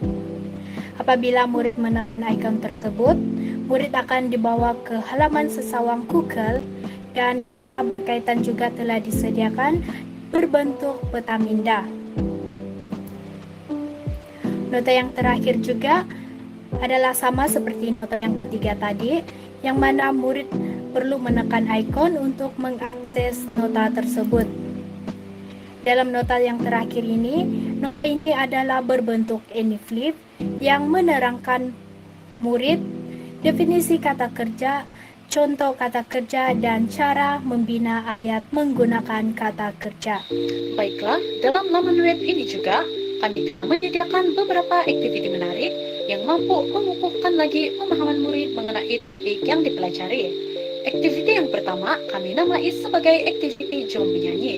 Dalam aktiviti Jom Menyanyi ini, murid akan ditayangkan dengan sebuah video nyanyian, kemudian murid akan menyanyikan video nyanyian tersebut. Dalam aktiviti ini, guru akan mengaitkan video nyanyian yang ditayangkan dengan tajuk pembelajaran yang akan dipelajari oleh murid. Untuk pengetahuan saudari, lirik lagu dan musik yang kami gunakan untuk menghasilkan video nyanyian ini telah dicipta oleh kumpulan kami sendiri. Kumpulan kami juga telah menghasilkan rekaman video nyanyian yang telah dimuat naik dalam aplikasi YouTube sebagai panduan kepada murid. Berbalik kepada video tadi, murid akan menyanyikan lagu yang bertajuk Hari Minggu Bersama Keluarga, tetapi dengan menggunakan nada lagu Pincang Manicang. Pemilihan terhadap nada lagu Chan Malichan ini adalah berdasarkan kepada kekerapan lagu tersebut didengar oleh murid sehingga nada lagu tersebut menjadi tidak asing lagi di telinga murid. Selepas menyanyikan lagu tersebut, murid dikehendaki untuk menganalisis beberapa contoh kata kerja yang telah diselipkan dalam lirik lagu tadi. Berikut merupakan contoh bahagian lirik lagu yang terdapat dalam rekaman video nyanyian. Di bawah awan dan sinar matahari, oh cantiknya, oh cantiknya, oh cantiknya pemandangan tetangga. Seterusnya, aktiviti kedua dikenali sebagai aktiviti tiru saya. Sebagai makluman, aktiviti kedua ini mempunyai hubung kait dengan aktiviti pertama tadi. Dalam aktiviti ini, murid akan dipaparkan dengan beberapa gambar raja yang merupakan contoh kata kerja yang telah diselipkan dalam lirik lagu aktiviti 1. Aktiviti 2 menghendaki murid untuk melakonkan semula kata kerja tersebut berdasarkan gambar raja yang akan dipaparkan. Aktiviti sebegini mampu memberi keseronokan kepada murid yang dapat mendorong mereka untuk terus mempelajari topik berkaitan. Antara contoh gambar raja yang akan dipaparkan ialah menyanyi, membina istana pasir, menghidangkan makanan, bermain bola, dan berenang. Halaman kelima menunjukkan kita telah sampai pada akhir pengajaran dan pembelajaran. Melalui laman sesawang ini, oleh itu kami telah menyediakan beberapa latihan pengukuhan. Mari kita coba bersama. Permainan ini memerlukan murid-murid untuk mengenal pasti kata kerja yang terdapat dalam gambar raja yang telah disediakan. Seperti yang dapat dilihat, kami telah menandakan 5 pekerjaan yang harus dikenal pasti dengan bulatan kecil. Oleh itu, permainan dimainkan dengan memadankan kata kerja kepada pekerjaan yang betul di dalam gambar raja.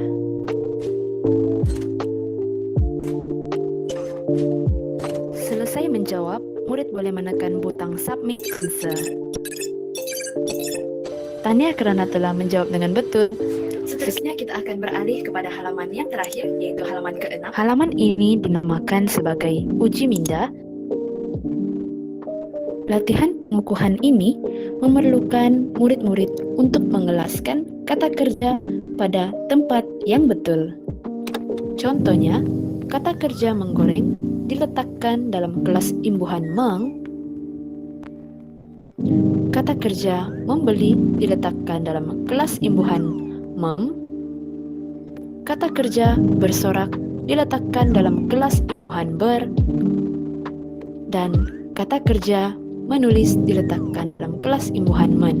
Bagaimanakah pula sekiranya jawaban adalah salah? Murid-murid boleh menekan butang show answer.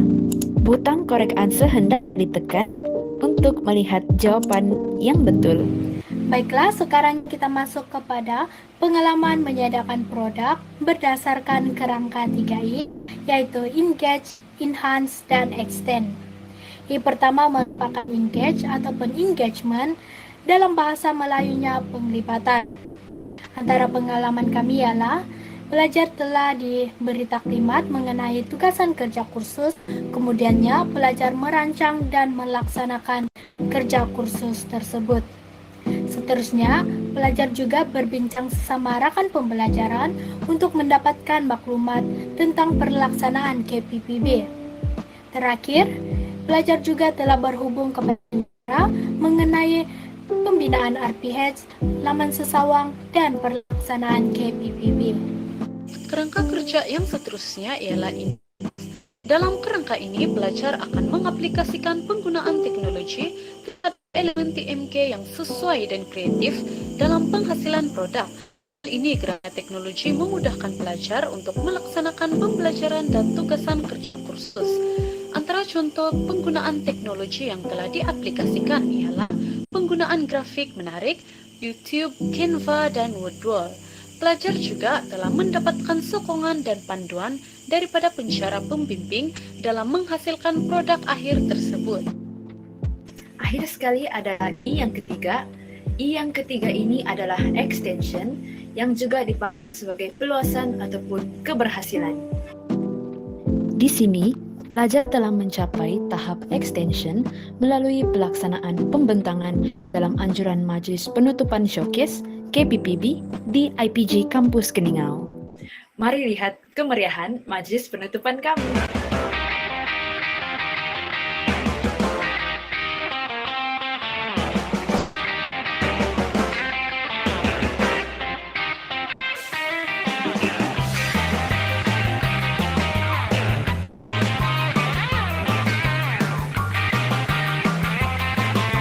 Itu saja daripada kami. Sekian dan terima kasih. Baiklah, itu saja daripada kumpulan kami. Sekian dan terima kasih. Terima kasih diucapkan kepada kumpulan pembentang yang ketiga. Seterusnya, saya mempersilakan yang berusaha Dr. Nur Azhar binti Ahmad Safran, Task Force KPPB, Institut Pendidikan Guru Kampus Pendidikan Teknik untuk memberi maklum balas.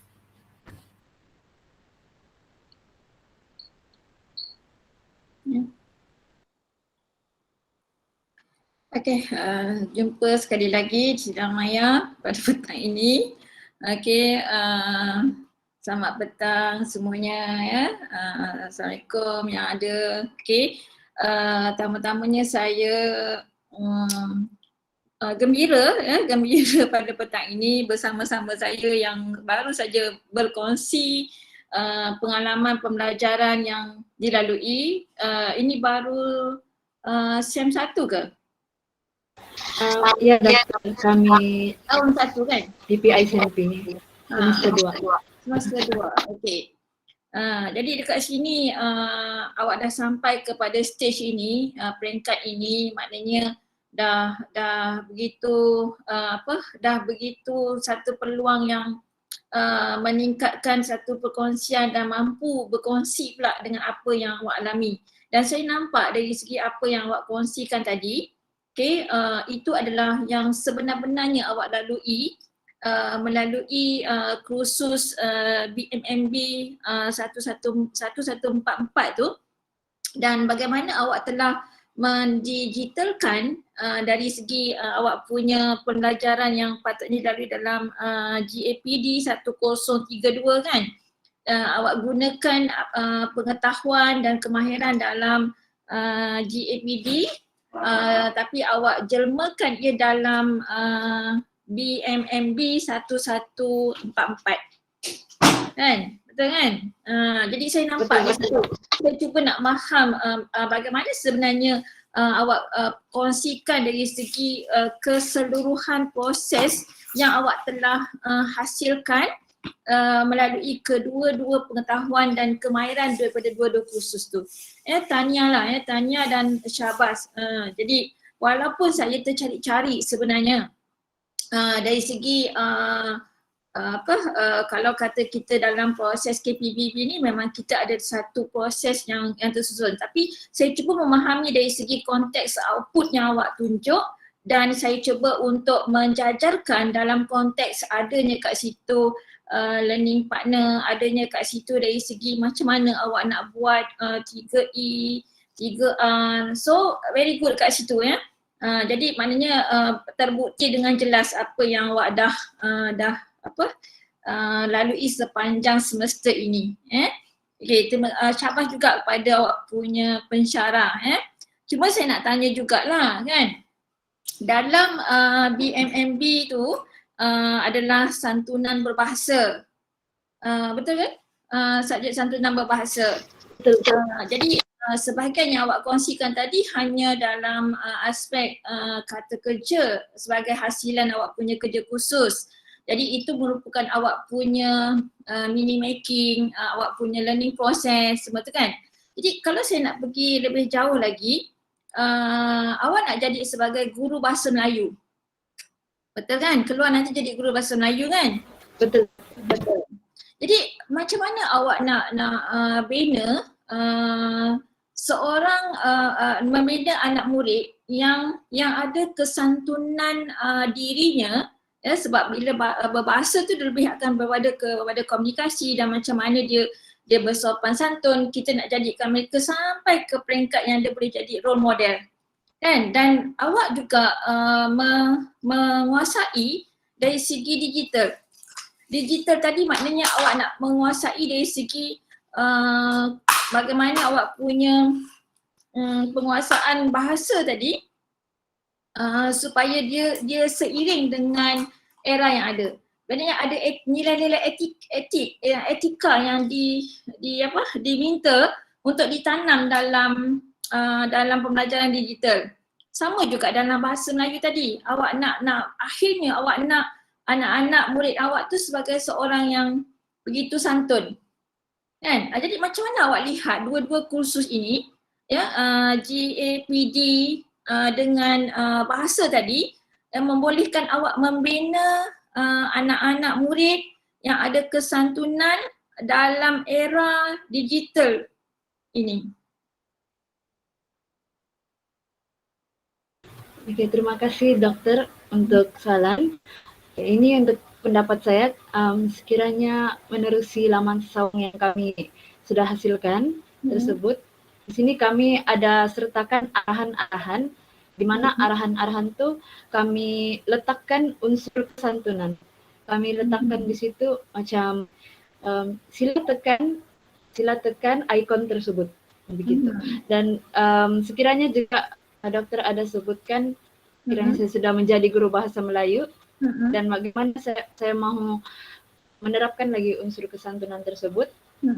Saya juga sudah menguasai kemahiran digital, jadi untuk memastikan murid-murid saya lebih menguasai ataupun mempunyai kesantunan, saya akan membuat lagi laman sesawang, di mana laman sesawang ini menekankan lagi mengenai topik seperti jenis kesantunan.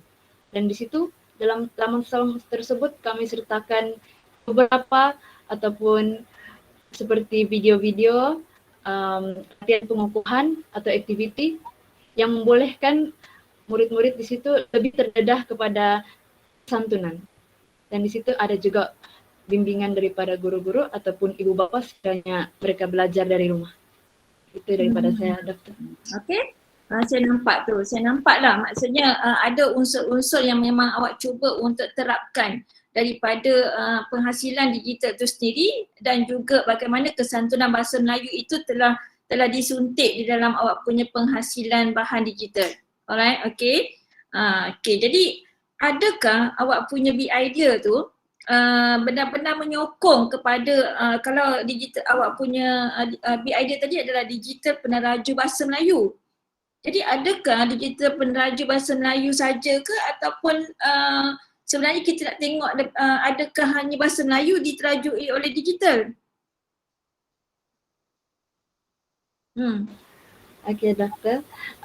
Sebenarnya kalau dilihatlah kami punya hasil produk ini bukan saja lebih mengarahkan kepada bahasa Melayu, tapi juga mendedahkan mengenai penggunaan kemahiran digital kami. Jadi di situ pelawat-pelawat atau murid-murid yang melawat laman sawang kami boleh melihatlah, ada boleh guna WordWall untuk menggunakan ataupun menggunakan itu aplikasi untuk mengambil sebagai latihan pengukuhan. Jadi di situ mereka pun terdedah bahwa ada juga aplikasi WordWall ini yang mereka boleh ambil untuk buat latihan. Dan bukan itu saja, daripada aplikasi YouTube juga memandangkan sekarang kita sudah hidup dalam era teknologi yang semua sudah di ujung jari.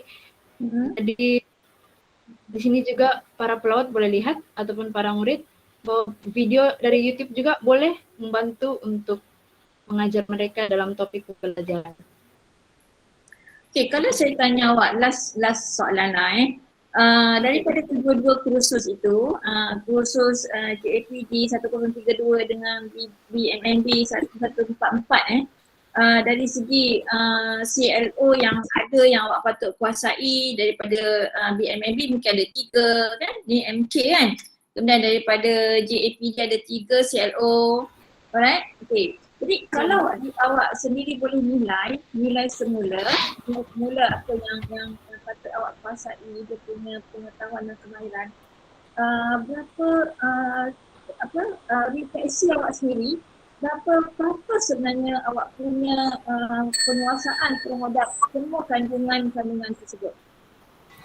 Berapa tak boleh bagi percentage penguasaan untuk kedua-dua kursus melalui proses pengajaran yang begini? Okey, baik doktor. Bagi apa yang kami sudah capai, dari apa yang saya lihat, kami sudah mencapai 70% begitu doktor, 60 hingga 70%. Sebab di sini kami pada akhir tugasan ini kami dapat mengaplikasikan kesantunan berbahasa dalam sistem sapaan dan menerusi arahan-arahan yang kami selipkan dalam setiap laman sawang itu.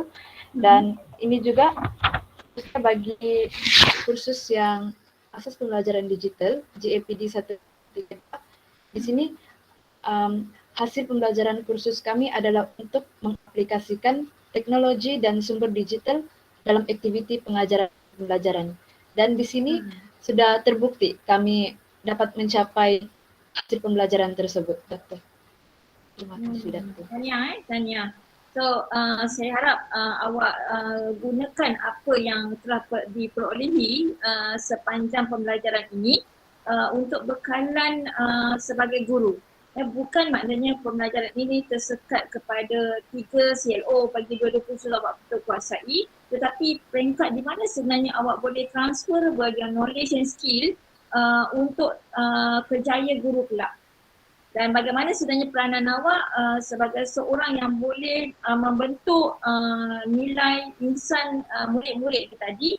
Sebab kalau awak tengok TP6 Bahasa Melayu di SKP, memang dia nak sampai capai setiap anak murid tu mesti ada menjadi role model. So macam mana awak memimpin mereka dengan kedua-dua kursus ini kepada hasil murid yang sampai menjadi role model, kan? Jadi di situ awak kena fikirkan lah. Okay? So teruskan pembelajaran ni, tanya daripada saya. Terima kasih, doktor.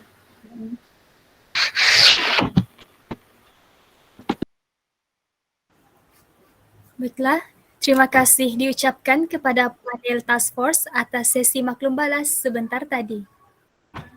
Hadirin sekalian, kita beralih pula pada pembentangan kumpulan keempat.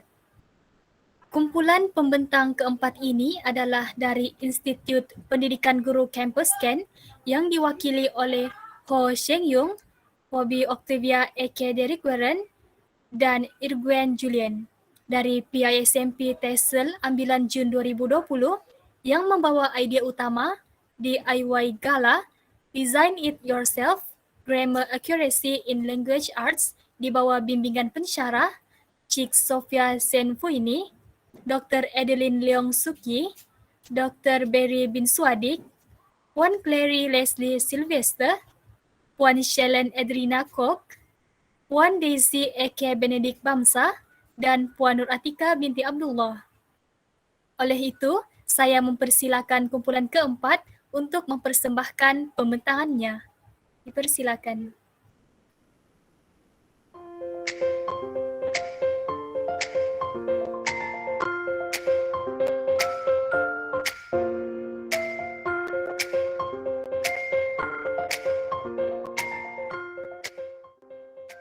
Good day. I bid to the honorable panels, respected guests, and fellow participants.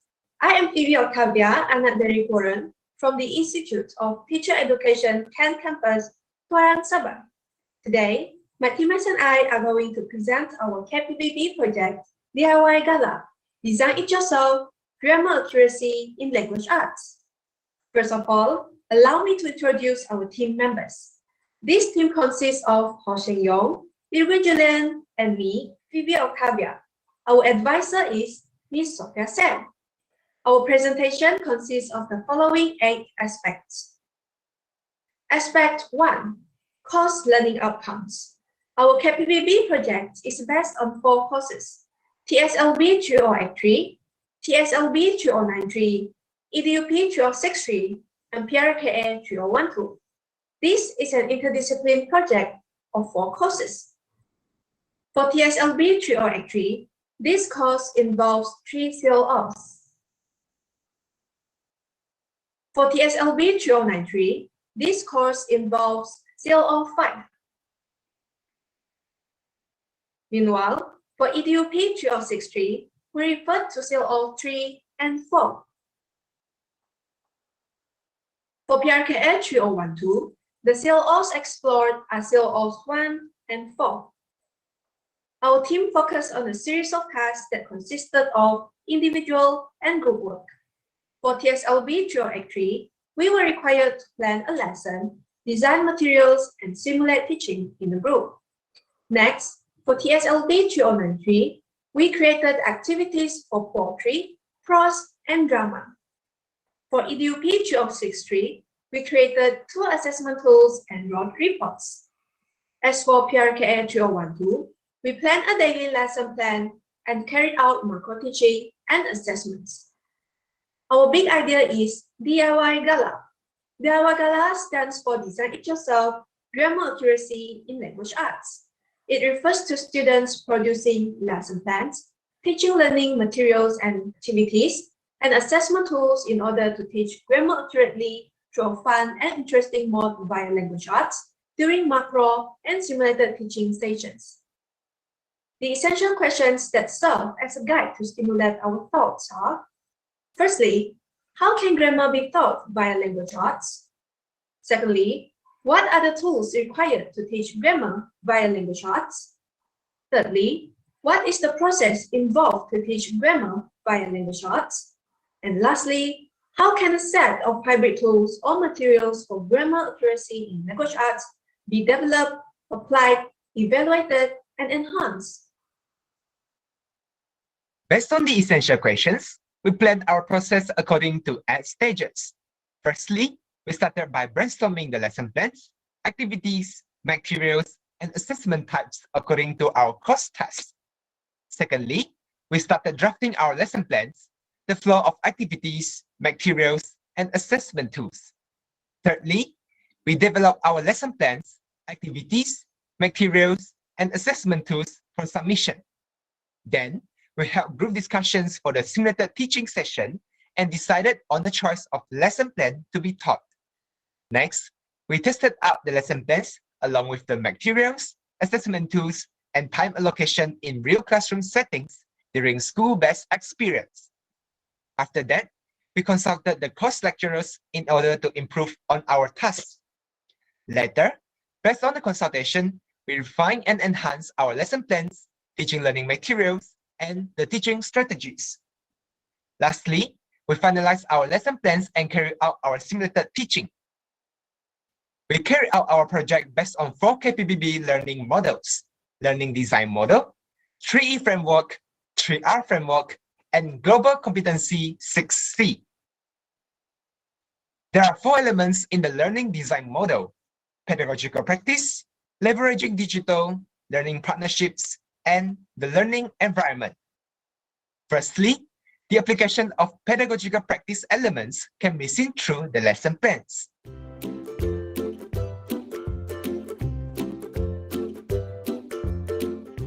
(2D and 3D teaching materials),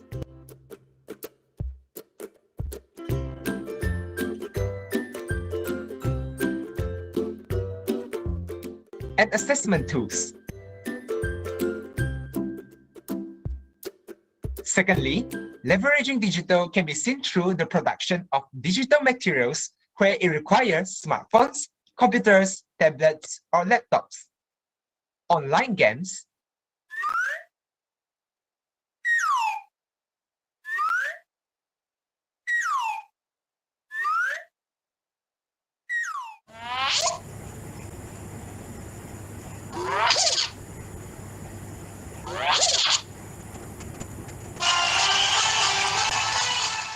and video.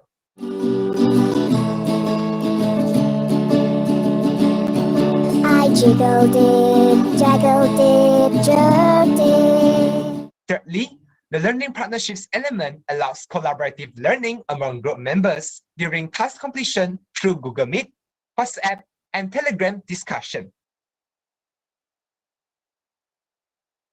Lastly, our learning environment is situated in campus classrooms for simulated teaching.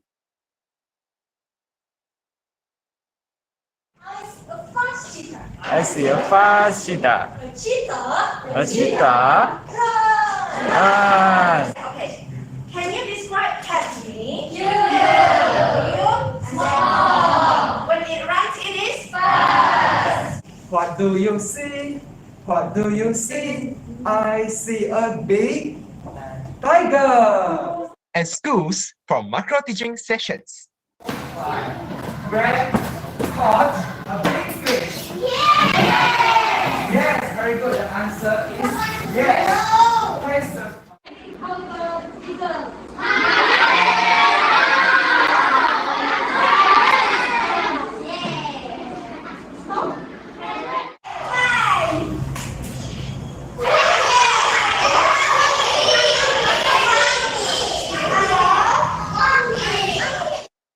The second model that we refer to is the 3E framework.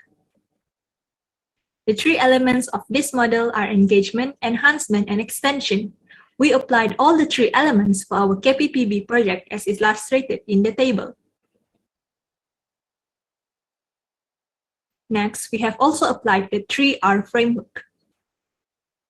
The three elements of this model are rigor, relevance, and relationship. All the three R's were applied in this project as shown in the 3R chart. The fourth model used is the Global Competency 6C model. The 6 C's elements are critical thinking, creativity, communication, character, citizenship, and collaboration. For this KPPB, we applied 5 out of the 6 C elements. They are critical thinking, creativity, communication, character, and collaboration. Next, our hybrid tools. As shown in the learning design model, the outcome of this combination of tasks is the development of lesson plans, digital materials, 2D materials, 3D materials, and assessment tools. These were carried out and evaluated in macro teaching sessions in real classroom settings and subsequently refined, enhanced, and presented for the final simulated teaching. In conclusion, this 4-course interdisciplinary KPPB project has yielded deep and meaningful learning for us. Firstly, we integrated the teaching of grammar items with language arts. This made the generally plain and rigid grammar lessons more fun, exciting, and engaging for pupils. Secondly, we incorporated a methodological process to blend in the 8 tasks from 4 courses.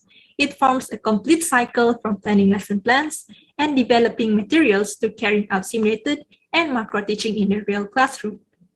Thirdly, we created attractive and interesting hybrid teaching and learning tools.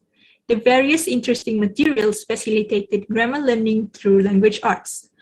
Finally, we implemented the hybrid tools and assessments in simulated and real environments. From this, we could evaluate the effectiveness of our teaching and learning materials and assessment tools through the empirical data collected in the classrooms. These are our references.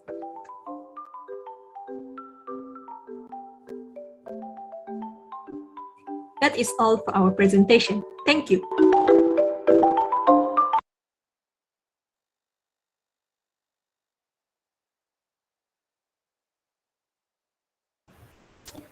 Terima kasih diucapkan kepada kumpulan pembentang yang keempat.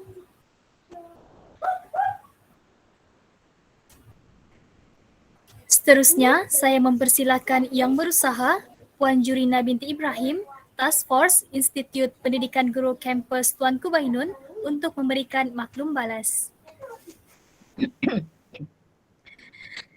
Okay, Assalamualaikum. Again, we meet up in here.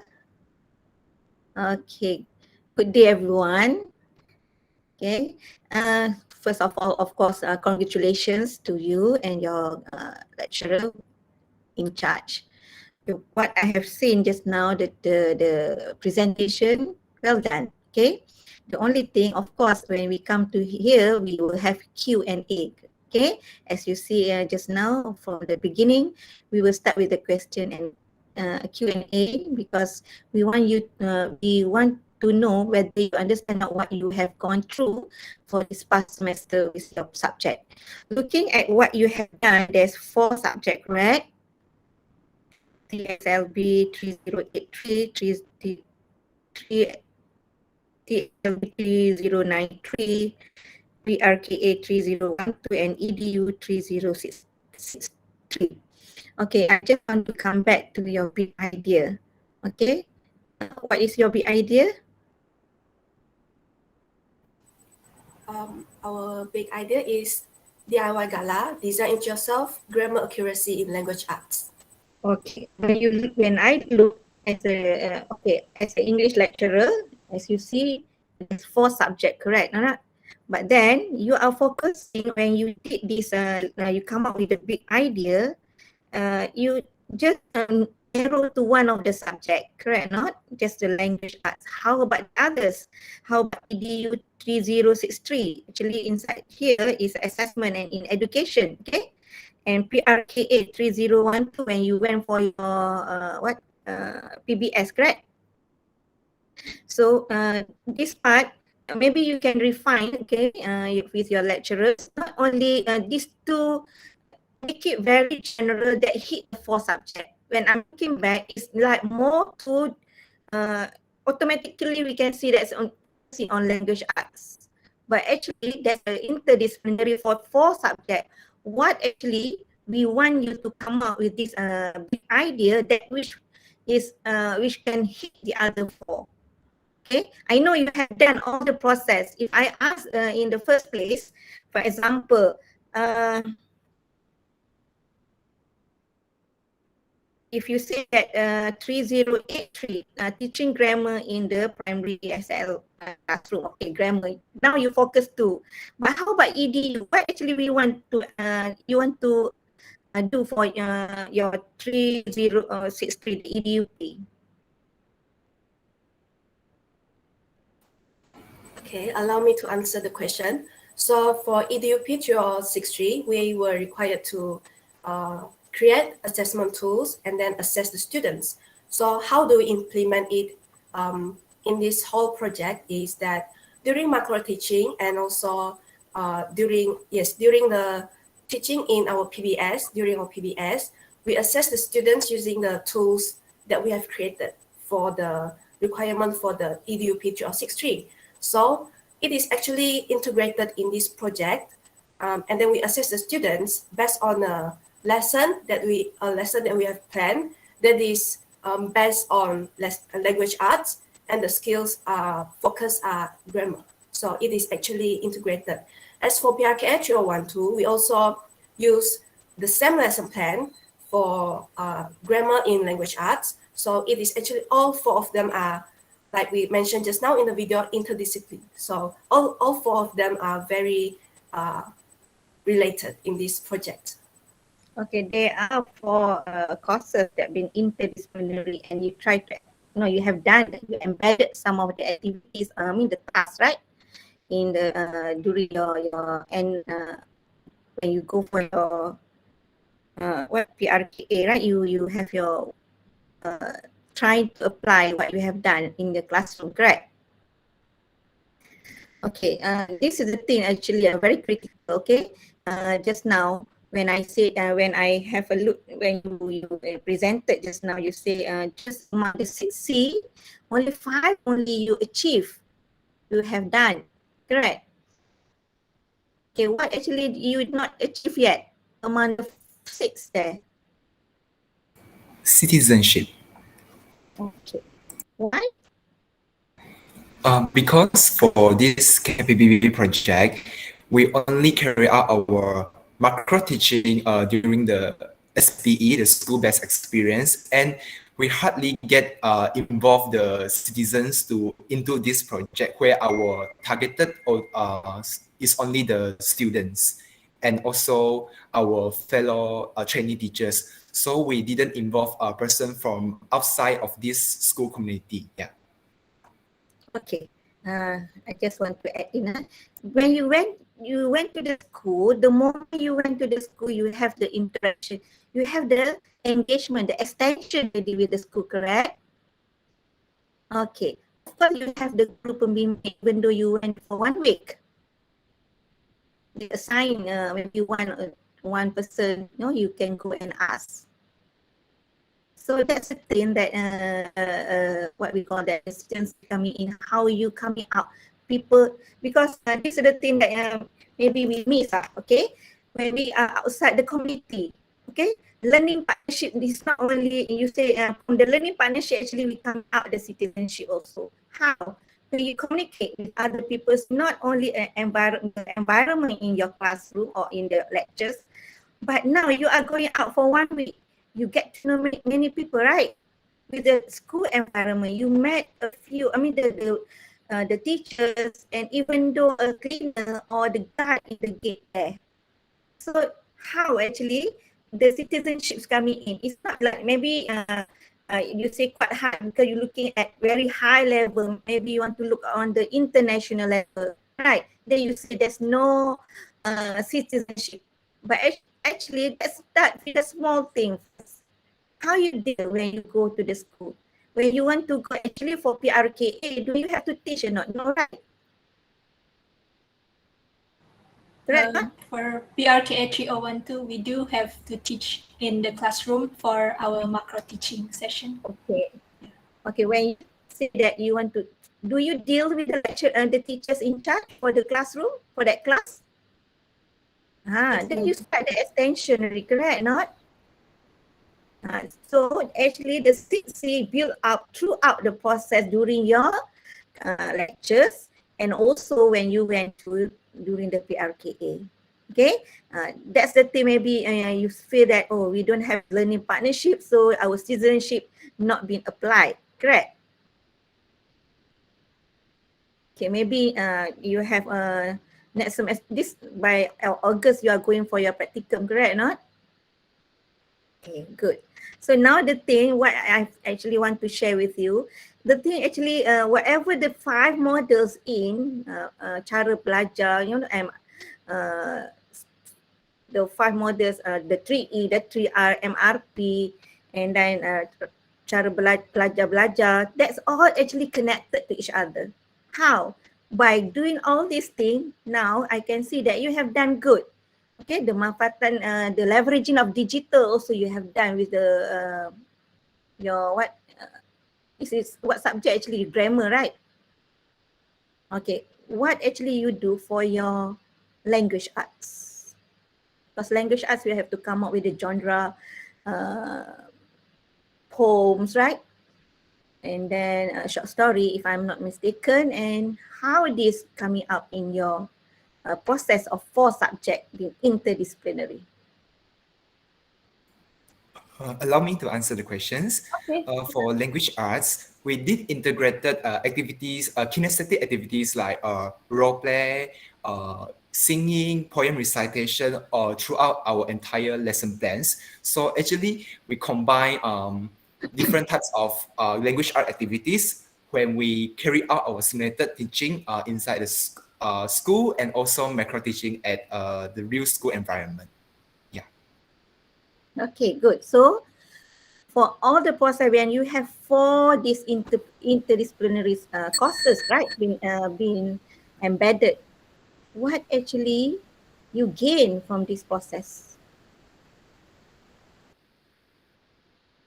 Allow me to answer that question. So Okay. what do we gain from this entire process is deep and meaningful learning.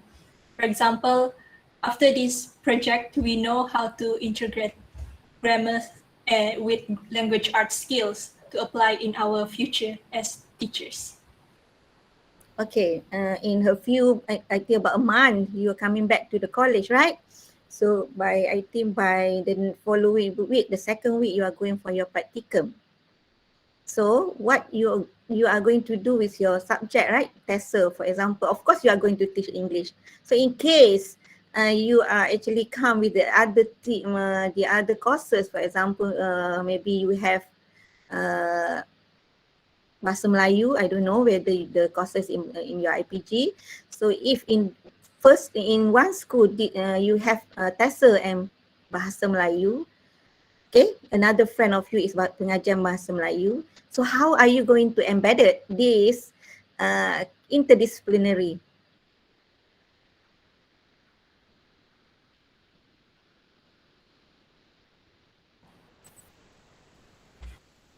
Okay, so I believe that although we have different option or different subject to teach, but language arts is actually, it can be used in pengajian Bahasa Melayu as well, like using it to teach using songs or poems and maybe drama to teach BM as well. So it is actually can be, this project is actually can be used in BM as well. And then since we have 4 subjects, so for EDUP 363, it can also be implemented in Pengajian Bahasa Melayu because we assess the students. And then like we have mentioned just now, it is all about teaching grammar in language arts. So Tata Bahasa can also be taught in language arts. Thank you. Okay, I think the other room is not finished yet, so I can take another 2 minutes, okay? Pengurusi, they just update us, they still have the third presentation. So we still have 2 minutes or 3 minutes. Can I have the 3 minutes?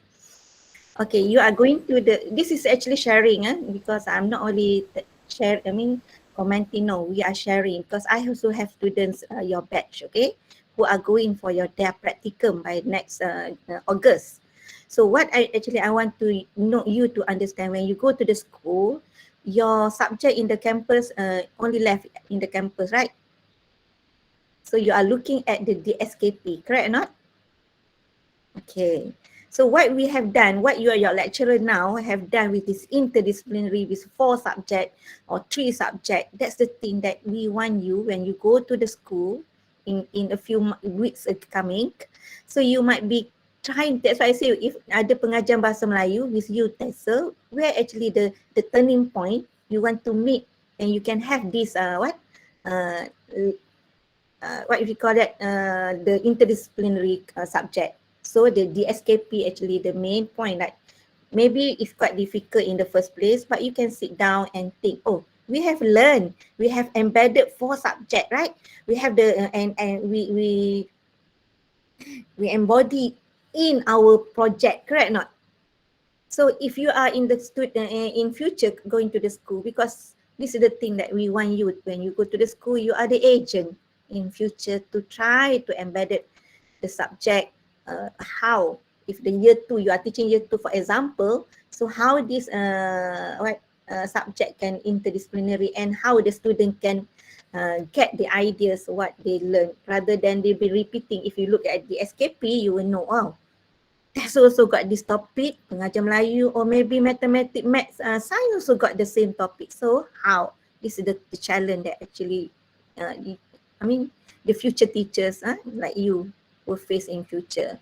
Okay, I think, is it enough for me to ask, or if it's a challenge for you, okay, when you coming back for 1 semester, maybe inshallah we will meet again so we can see how you've been applying and implemented this initiative, the KPPB initiative in your future. Okay, congratulations from me, and thank you also, congrats to the lecturers in charge also.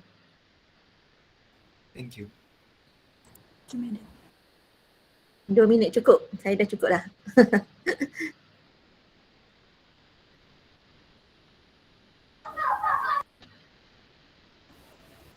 Okay. Terima kasih diucapkan kepada panel Task Force atas sesi maklum balas sebentar tadi.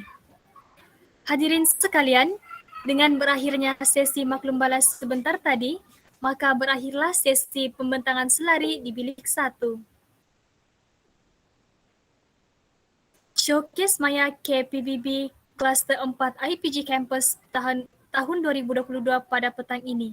Majlis mengucapkan terima kasih kepada yang berusaha Puan Anis Alisha binti Abdullah, Pengarah Institut Pendidikan Guru Kampus Tun Abdul Razak, yang berusaha Dr. Haja Kartini binti Abdul Muttalib, Pengarah Institut Pendidikan Guru Kampus Perempuan Melayu, yang berusaha Dr. Haja Rosmawati binti Hamzah, Pengarah Institut Pendidikan Guru Kampus Ken, yang berusaha Encik Doti bin Asing, Pengarah Institut Pendidikan Guru Kampus Keningau, yang berusaha Dr. Yusmina binti Muhammad Yusuf, Timbalan Pengarah Institut Pendidikan Guru Kampus Tun Abdul Razak, yang berbahagia Datin Dr. Haja Roshida binti Abu Husin, Timbalan Pengarah Institut Pendidikan Guru Kampus Perempuan Melayu, yang berbahagia Datin Dr. Haja Rostina binti Edenin, Timbalan Pengarah Institut Pendidikan Guru Kampus Ken,